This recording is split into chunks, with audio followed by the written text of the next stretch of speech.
The broadcast is now starting. All attendees are in listen-only mode. Good morning, everybody. Welcome to the November Connexus monthly webinar.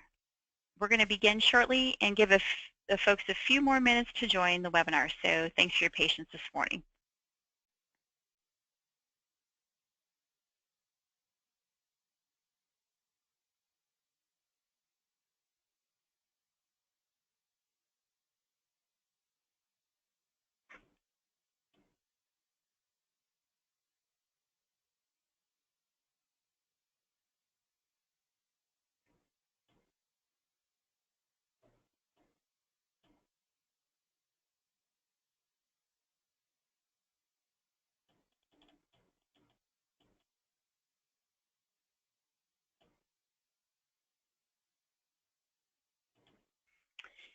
Again, thanks everybody for joining us for the webinar. We're going to begin here in about 1 more minute. Thanks for standing by.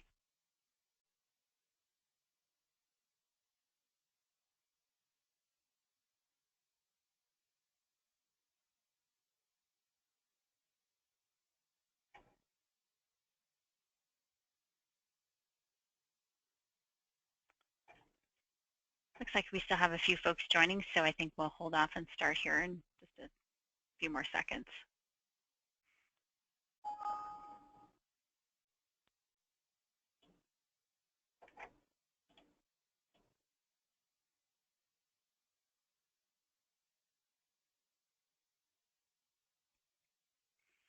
Okay. Good morning, everybody. I think it's time to get started here. We appreciate you joining us and appreciate the folks from Hughes that are with us today. So just a few housekeeping agenda items. And Bill, you could flip to the next one if you would, please. So this webinar is being recorded and it will be made available in approximately 30 days. Connexus is now posting their webinars on YouTube, and there's the link right there. And just a little plug for Connexus, they also have their own channel, so you're welcome to subscribe. So anytime they do publish something new, you can always get an update on that. And it's also available via website link. So if you want a copy of the slide deck, there's just a short survey that you can complete at the end. If you could go back, thank you. There's just a short survey, just a few quick questions, and once you complete the survey, then we will generate an email to you in a couple days, and then you can obtain the slide deck itself. We do encourage you to ask questions during the webinar, and all attendees are on mute, and so therefore there's a question box in the right panel of your screen, and we encourage you to type questions there, and we will try and answer questions throughout the email. So, and again, like it says, please no vendor-specific questions, and so please try and keep them generic in nature, and we will address the questions as quickly as we can. And of course, like I said, please feel free to ask questions throughout, and we do want to make this as interactive as possible, even though you are on mute. So. And if you do have any questions or concerns, please email info@connexus.org. So today's presenters on the phone with us, our Connexus host is Miss Allie Russell. And so she's kind of keeping things going for us, getting us all set up, and sends out the notices for us. My name is Cara Gunderson. I'm the moderator. I'm also the chairman of the Data Security Standards Committee for Connexus. In my day job, I am the point-of-sale manager at Citgo Petroleum. And today we're very, very pleased to have two extremely knowledgeable speakers. We have Bill Romancic, who is the Senior Director of Enterprise Solutions and Marketing, and also Dave Henning, Senior Director of Network Security at the North American Division, and they're both with Hughes. So gentlemen, welcome. We're very, very happy to have you today and share your knowledge and expertise with us. So just a couple quick things that we'd like to share on Connexus. Like Connexus, there's only very few staff members. We've acknowledged Allie being one of them, but it's mostly comprised of volunteers such as myself and our presenters today. And Connexus is an independent nonprofit organization that sets standards on technology, for data exchange, security, mobile commerce. Connexus also provides vision for emergency technology and trends, and we're definitely an advocate for the industry. You know, technology is policy, and a lot of you, if you've been around petroleum for a while, you remember us as PCATs, and formerly kind of got started as the technology arm for NACS. So Connexus works very, very closely with NACS. But one of the reasons that, sorry, Bill. Sorry, Bill's running my slides today. Sorry, Bill. But one of the reasons that, like myself as a merchant who's a member of Connexus, is that I appreciate the standards and the things that Connexus does, so that there are standards throughout, so that I don't, as a merchant, I don't have to develop, you know, a ton of different, you know, point of sale standards based on my specifications, and we can all share and use the same technology. So it really works as an advantage for folks like Hughes, who's also a Connexus member. You know, they're adhering to the Connexus standards when they're developing their different security applications and their different services that they provide. So now to the next slide. I'd like to talk about today. Obviously, is our webinar on cybersecurity and beyond compliance. In December, we have protect your fuel dispensers against skimming. And in January, we've got a webinar that addresses the Visa Level 4 merchant requirements that are effective at the end of the month. In February, we're going to help you figure out how to comply with those PCI standards. In March, we're going to have a SIM logging presentation. And in April, we'll be discussing and presenting the Internet of Things and the impact of bringing your own device to the workplace. And then in May, we'll be have another group giving us a webinar on customer engagement technologies that will enhance your sales and profitability. So lots of great topics that are forthcoming, and you know, we're continuing to add more webinars throughout the year. So I think with that, we can move on to the annual conference. Connexus has an annual conference in Annapolis, Maryland. It's April 23rd through the 27th. And it's available to Connexus members. So if you're interested in attending and you are a Connexus member, we expect registration to be opening here at the early part of December. So look for that information.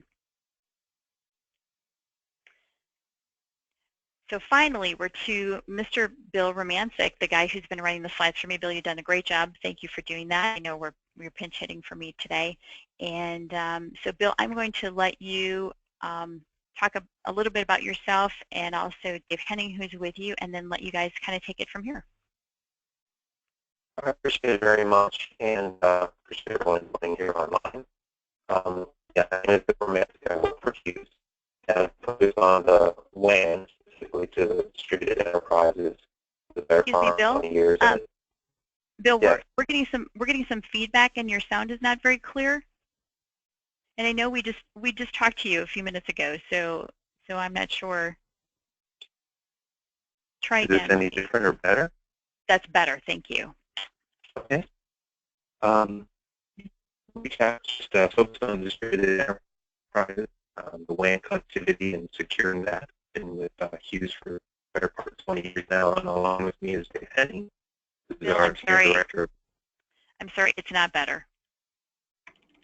I wonder if we should have you dial in again, and maybe we can have Dave. That. Yeah. Let Dave starts on about Hughes. I'll yeah. Okay. All right, we'll have Dave talk about Hughes. Sorry about that, everybody. Well, you know, really, this is probably just Bill's way of tricking me into having to do the whole thing, and he'll bail out, right?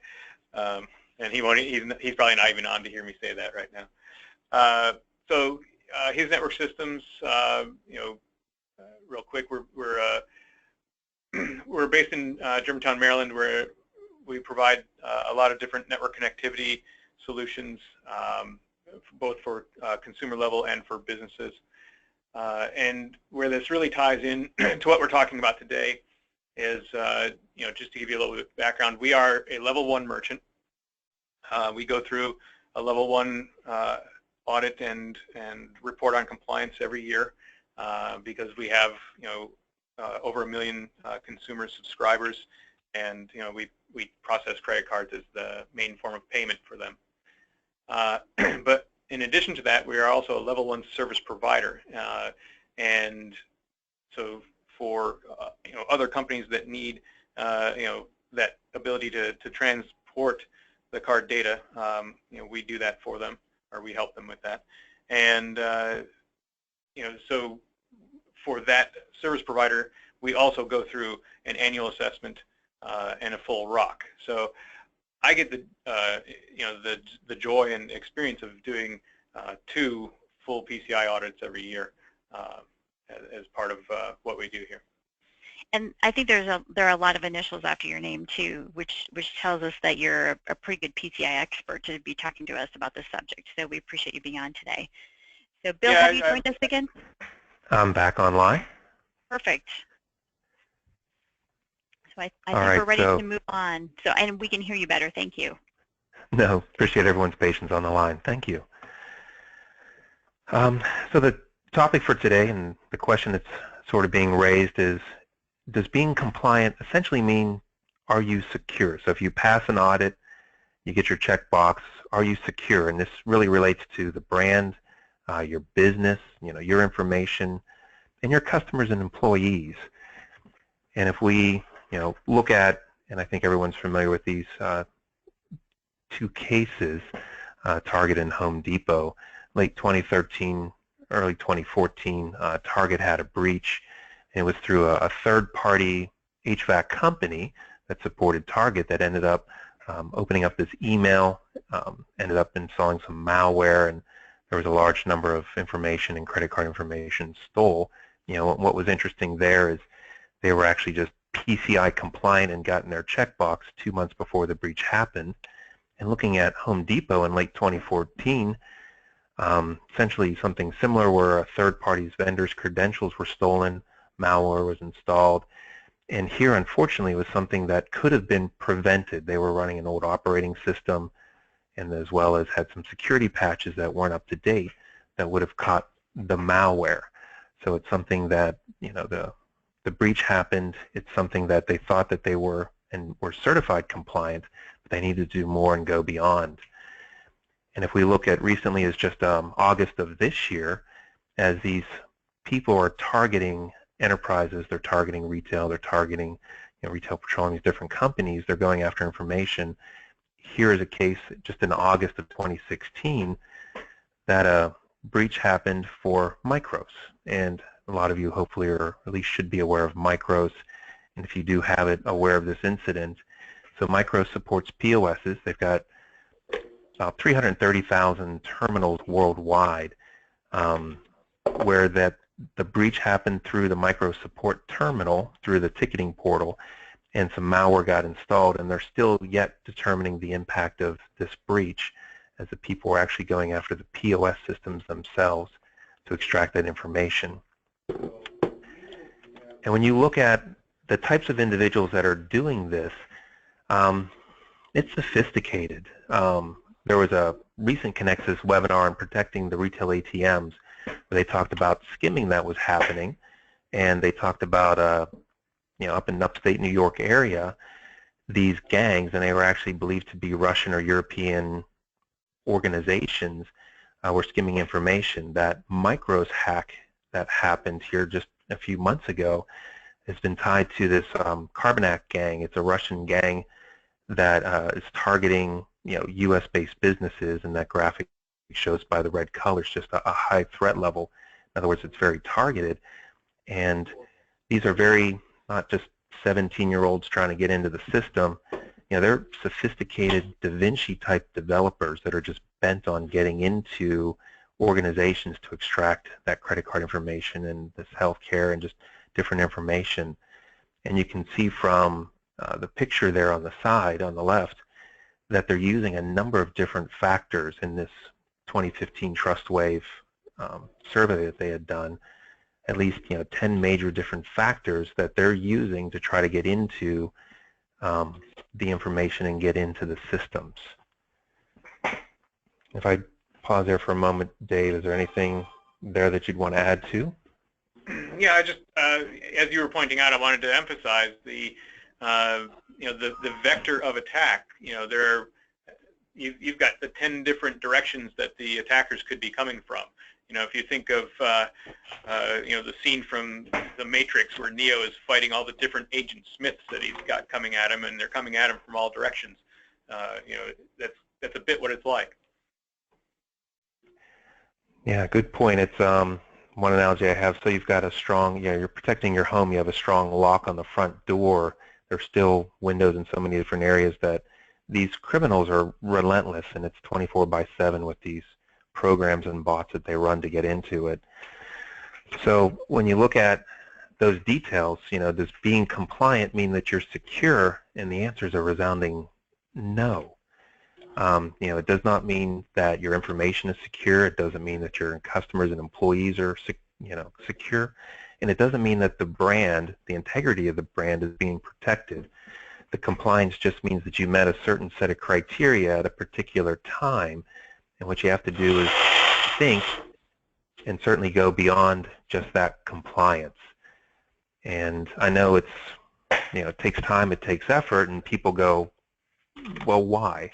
You know, I've got my checkbox, why should I care? And it's something that you need to look at it and understand. There's certainly the cost of the fines and the remediation, so when a breach happens, you know, it's upwards of, and for some of the larger mega breaches like Home Depot and others, you know, tens of millions of dollars that they pay in fines and remediation. There's certainly the customer loyalty as far as people shopping at your brand. So if you're a multi-petro owner, have got a number of different flags that you fly, and a breach happens on the nightly news, it's not going to be maybe that Bill or Dave's gas station got hacked. They're going to have a brand up there that's going to show a well-known logo, and that ends up impacting, you know, the brand loyalty, the brand integrity. Certainly your fellow owners and operators would be negatively impacted. And a retail study was done and said, if a breach happens, how often and how long would shoppers go back to that establishment? And you can see in the numbers there that more than a third of the customers would say either 6 months to never. A breach happened, I don't trust them again. And there's at least another 20% in there that are a holdout till the breach is fixed. So when you look at that population, it's a good 50% of your customers, if they find out that you aren't trustworthy, if you're not secure, if you don't have them at top of mind, and you get hacked or breached, would take their business somewhere else. The statistic up at the top with this 2016 Pomon report says that the average cost per record, so if you get breached and you lose a certain amount of information, has gone up from normally $160 to $190 in 2015 to now well over $220 per record. So it's something that there's big money to be made. These criminals are trying to get in, and that's why you have to think about going beyond and doing more things to protect your brand, your business, and your customers. And with that, I guess I'm going to ask Dave to just talk a little bit about the PCI DSS, about compliance, what that means, and then certainly look to go beyond. Sure, Bill. So just to make sure everyone's at least up to a certain line of understanding here, payment card industry data security standard, PCI DSS. This is what every merchant that takes credit card has to show that they have been following. It applies to every store, everyone who processes, anybody who transmits the card data. The breakdown that they give is, there's 4 main levels. That if you process or transmit more than 6 million card transactions every year, you're going to be a level 1. That requires a attestation of compliance, and it also requires a report on compliance filled out by a third-party QSA, and it requires a quarterly approved scan vendor, ASV, external scans show that there are no external vulnerabilities that could be exploited. And the report on compliance filled out by the QSA, that's the qualified security assessor for PCI.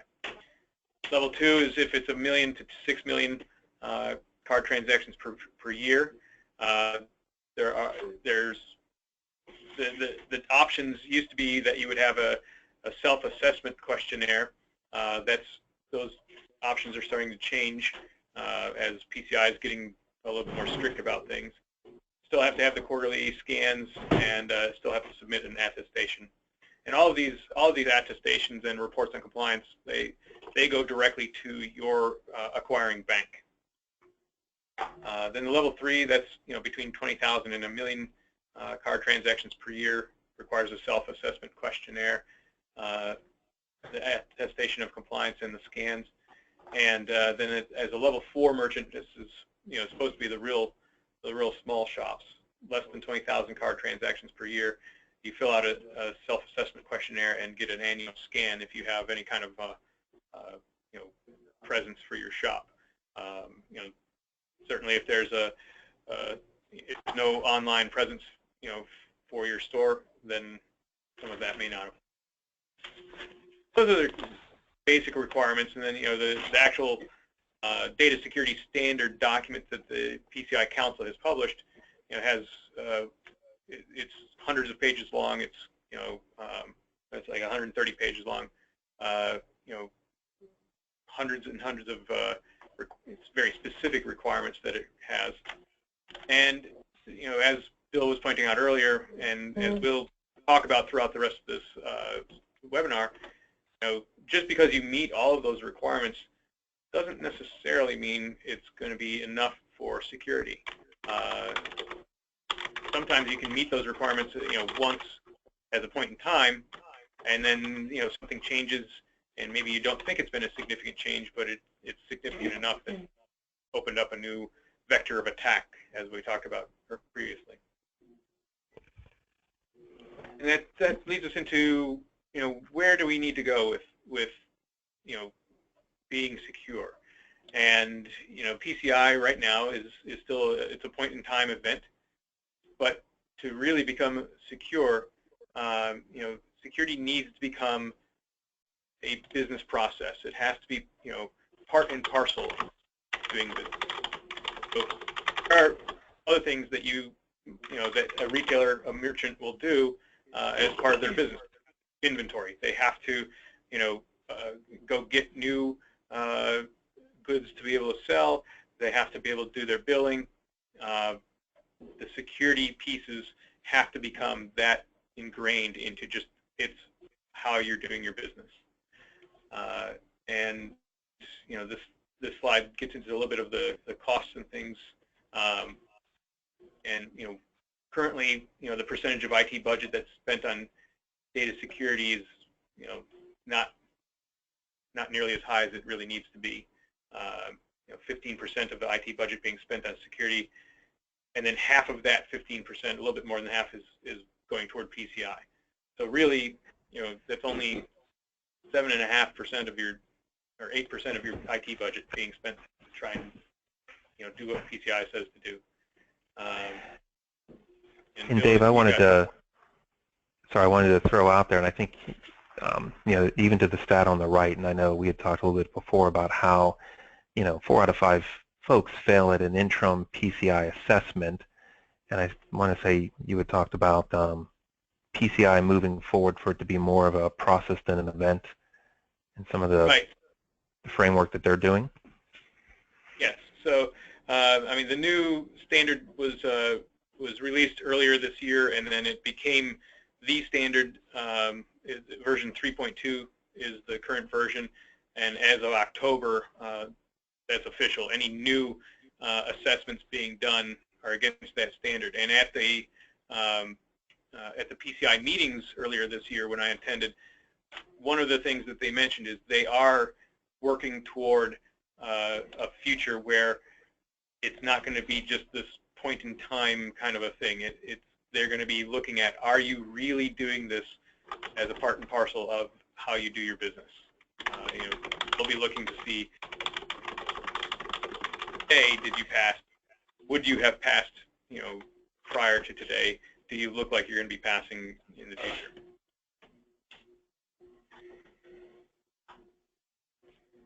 And I guess with that, certainly the PCI realizing it needs to move more towards a process. It's more about risk management than just meeting a compliance audit. One of the things for as we look at our organizations, and this is the start of the going beyond, is you've got to be thinking proactively versus prescriptive. And what I mean by that is, what are you doing to sort of mitigate the risks ahead of time, to shut down any areas where those criminals might come in, versus prescriptive, kind of like when you go and get a prescription for being ill after the breach, after the hack, you would then go ahead and do prescriptive things to close off those areas and to correct the course of action in the ship. And there's a number of different great resources out there, certainly on different establishments of IT governance, things that you should be looking at and doing. The ICS, this Industrial Control Systems Cyber Emergency Response Team, the URL you see there, is part of the DHS, the Department of Homeland Security, and they have different items that, as a company, or as they also look at from a government perspective, what you should be doing. And a lot of it is just looking at it as far as risk. You align your business and your security goals, meaning you've got to do things securely, but you also need to make sales. You got to be able to take care of customers, and how do you align things such that people aren't doing these workarounds. They're not patching stuff in or bypassing systems and security to get their job done, which is opening you up to potential risk. And you certainly want to take this stance that you're being proactive again. You're not waiting and reacting for something bad to happen. One key facet of security, and just in my belief, one of the most important assets of any business, is the employees. These are your managers. These are the folks that are interacting with customers daily, vendors daily. They are truly the front line. They are the ones, when you think back to, and we talked about the Home Depot and the Target issues, it was somebody that opened up a bad email. It was somebody that, credentials got lost and then got picked up. They need to be trained, and trained routinely as these threat vectors change, or just even as refresher courses, saying, do not open an email if you don't understand it. Do not click and go to websites and places that might be suspect. Make sure your antivirus and anti-malware is up to date. Those basic things, they just need to be reminded of at times. And really, you're seeking their cooperation, and it benefits not only the business but also in their personal lives. And there's a blurring of lines now that people will be at home or use different devices to connect back into corporate, connect back into the stores. And so you want them to have that security mind at home as well, that they can not do anything there that gets malware, that then when they connect back into the corporate allows it to come over. The Rogers Communications example there under social engineering, was a nifty one where, again, you have to just train your people. In that instance, someone pretending to be IT called into the support center. They were able to just say, hey, you're having some issues. I need your username and password. I got to go reset some stuff in the back end. And that support person, completely 100% human error, gave them that information. And with that, they were then able to go in and access records and information. So it's very, very important. Statistically, more than 75% of the phishing emails you get, these things that try to get you to click on links and do things, impersonate the company itself or the brand or antivirus company. So, they look official, but you need to be able to tell people, don't click it, look for these things, or if they're asking for this information, never give it out. Touching upon passwords for a moment, please, just no default passwords anywhere.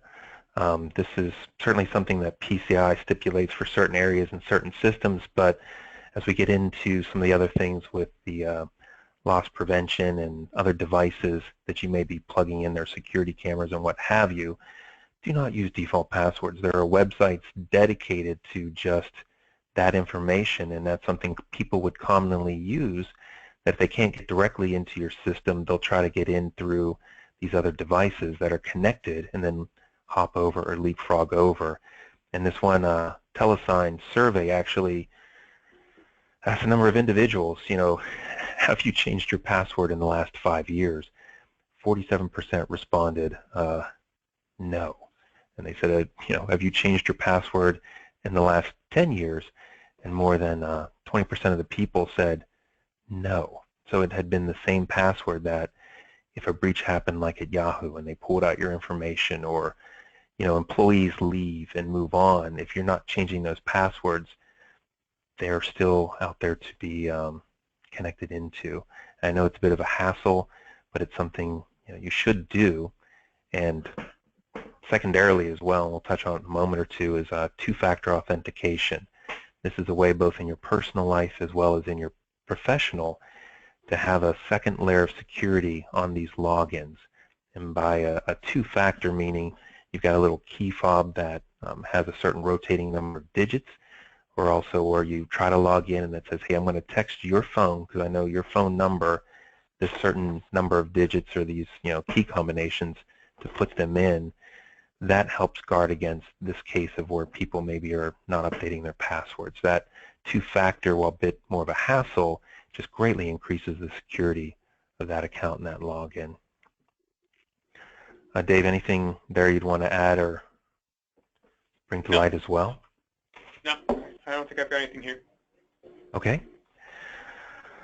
So if we look at some of the architectures, we've run across this, in our experiences in working in retail petroleum in different areas. This is at times a familiar picture where you have a back office PC, you've got a POS, you've maybe got a firewall out to the internet, but just for ease and convenience, you maybe have two NICs, two LAN connections in that PC, and you want to be able to browse the internet, but you also want to be able to get into the POS quickly, extract some sales records, do some things. This is bad, and it's bad on a couple of different fronts. First of all, if that PC gets hacked, you're browsing somewhere, phishing email, you get malware on that, it now has free reign internal and certainly can get into the POS system very, very easily. This also would increase your PCI scope. So anything that's touching or is part of that POS LAN, if you will, you also hear the term CDE, this card data environment. If that and anything touching it is in scope, then you've got to be doing that as part of your assessment back to these self-assessment questionnaires and these auditors as they look at your network and your the way that you're doing the compliance and security. So you do not want to be directly connecting things into the POS LAN. Better solution is to always have that firewall between it, such that your POS LAN goes through a firewall. You want that as your guard to the internet as well. And you do not then just open up and say anybody on the back office can talk through the firewall to the POS LAN. You need to think about and put in just very specific rules. Have access understood that says the POS needs to go here, this goes here, these certain ports, these certain devices, and you lock it down.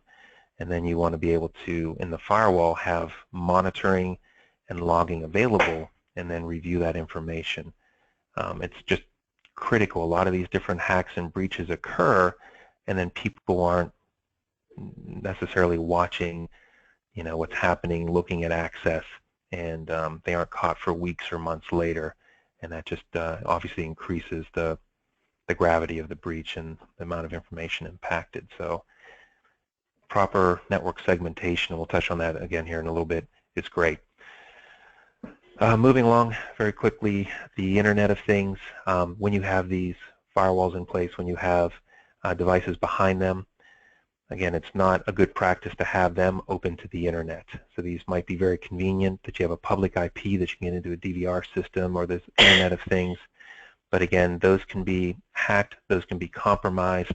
There was a recent event in October that sort of shut down parts of the Internet, for lack of a better term, in the Northeast that were due to these Internet of Things, these third-party devices that got hacked. They congested things up, they stopped things from working, and while maybe your system didn't get impacted, your POS, that is, it did very negatively impact your business in the sense that transactions weren't completing, things weren't going through smoothly. So all of these diagrams lead up to network segmentation, and what we mean there is you just much like your house has different rooms, you break things down and you have your POS environment. You separate your wired and your wireless. So if you have Wi-Fi in your establishment, you don't want somebody in the parking lot sitting there just trying to work through and have access to other things. These Internet of Things, these devices that are cameras and HVAC systems, again, weren't built for security. So you need to, through firewalling and this segmentation, keep things separate.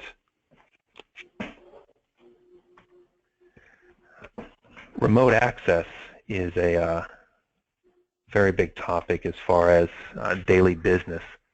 And this deals with people external to the premise getting into systems. And this could be checking the cameras. This could be I'm at home and I want to check my sales receipts, so I want to be able to log into the manager's back office PC, get into, and I might be an HVAC person or a pump monitor that I want to be able to check on. You need to, as part of this whole managing of security, look at it as a principle of least privilege. And this means that you only give access to the specific device or maybe the specific individuals that need it. So when they get into it, they can't just browse other devices there and cause issues. Again, two-factor authentication is very, very important here. If you've got someone wanting to come and say, hey, let me just install this software on your POS, that way I'll be able to check the tank monitors and know X, Y, and Z. Again, I would discourage that and at least either have a different way that you could give them or work with them to say, hey, here's a different tool I want you to use so that I can monitor that access and that log, and if you leave, shut it down or check passwords and such, or work with a different provider to be able to do something along the lines of like a two-factor. Connexus has a great online resource, this guide to remote access, that if you have questions there you need samples of, I would encourage you just to visit the website and look at the information that they have there. Thanks, Bill. This is Cara. I'm just going to interject. You can find that, like you said, on the Connexus website, and you go to resources, and that's where the tab where you can find all that good stuff. Thanks. No, thank you. So partnerships for success. Very similar to having a financial planner or a fitness coach. At times you just need some help, either because you want to focus on business and you want someone else to be watching your finances, or you yourself just lack some of the knowledge and expertise and you want to leverage experts in the industry. I would strongly encourage people to find security partners. There's certainly a number of them associated with Connexus. There are people that will do everything from managing of the firewalls and some of that remote access to looking at your logs daily and actually securing and putting software that would monitor those endpoints, those POSs. And very similar to Connexus's mandate that tries to use shared experiences across different markets, different brands, these security providers leverage shared experiences. So they see something happening in one area, you can benefit from that, and they can help protect you, or in places that you might not even thought of. Again, bring some tools and expertise there to really help secure your networks. I guess, Dave, anything that you might want to throw in there? Just from previous, I can't emphasize enough, the value of the two-factor authentication and how much that really would slow down anybody who tried to get in to do things. Yeah, agreed. And that's actually a nice lead-in that there's a term layered security, and you also hear this other term defense in depth. There are some subtle differences, but it essentially means you just want to tire them out. You want to wear them down. This is essentially saying you don't use just the lock on the front door, but you lock the windows, you have a fence, you've got security cameras and lights that turn on with movement. You want the same thing for your network, that you are deploying different layers of security. And where it's critical is the statistic that you'll see in the middle. You think of Target, you think of Home Depot. These are big brands, thousands of sites, huge retailers. They did a study, the Semantic Group, and essentially nearly half, 45% of small medium enterprises fail to think that they themselves are a target. I'm too small, I don't have enough, no one's going to be knocking on my front door trying to get in, when in reality 60 to 70% of the attacks that are happening out there are waged against the small medium enterprises, against these not Home Depots and Target size customers. And the reason is because they know security is a bit lax. They know that there might be different vectors that they can do to get in there, get information, and then once I'm connected maybe to this a particular owner operator or this franchise connection, then I can get into the larger entity and the bigger brand. So it's something that to me is really being sought after by these cyber criminals. The good news is, as shown here in the statistic, when you use these just standard security measures, so we're not talking about very super high-end sandboxing, different types of technology. If you just do these strong passwords, do this two-factor, you have up-to-date antivirus, anti-malware, you do proper network segmentation and train your employees that you can thwart nearly 80% of all the attacks that are coming against your business. And that's where you just want to make it difficult to get in your front door. They get tired and they end up moving on and go look somewhere else. And Bill and Dave, we've seen a lot of the attacks happening at franchise locations. I mean, and very popular franchise locations too. No, I agree. Studies show that, yeah, just that. They are popular both from people visiting them and being customers, is just for those reasons as well. The criminals trying to get in. And it's back to this mentality that says, hey, I'm compliant, I'm done. It is it's a process, the security. You just need to, like Dave said, doing your inventory and everything else, be thinking about security, reviewing those logs, and paying attention to what's coming into your network and what's going out of the network. Because some of the popular attacks that you mentioned earlier, I mean, they were actually getting the alerts, but they need to also act on those alerts. Exactly. Very much so, and that's actually, thank you, a nice segue here into the having a breach incident response plan. A lot of this is, I guess the importance here is very likely most people are going to get hacked or have to deal with some sort of a threat. It's just the nature of the world in which we live.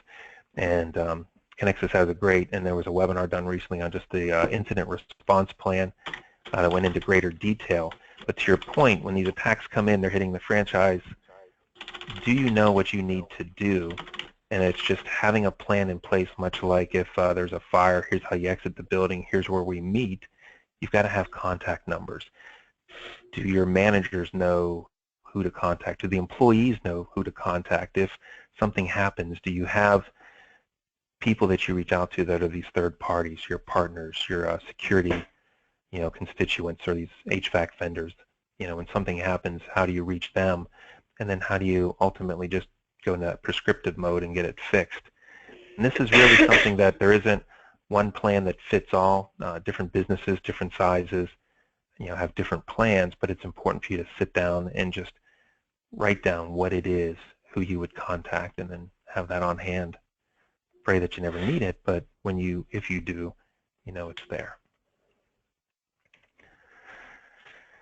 And at least with that, to sum it up, there's a lot of great tools. I know Connexus, again, has a We Care program that focuses on this managing risk and risk reduction. They've got a 9-point plan that tries to help you improve your security and deals with a lot of this two-factor authentication and training and segmentation. And it's really up to you, the individual, to employ these tools. There's people out there that are trying to break in, and you just need to be aware, be proactive, and to manage the risk. I guess, Dave, do you have any final thoughts or closing remarks?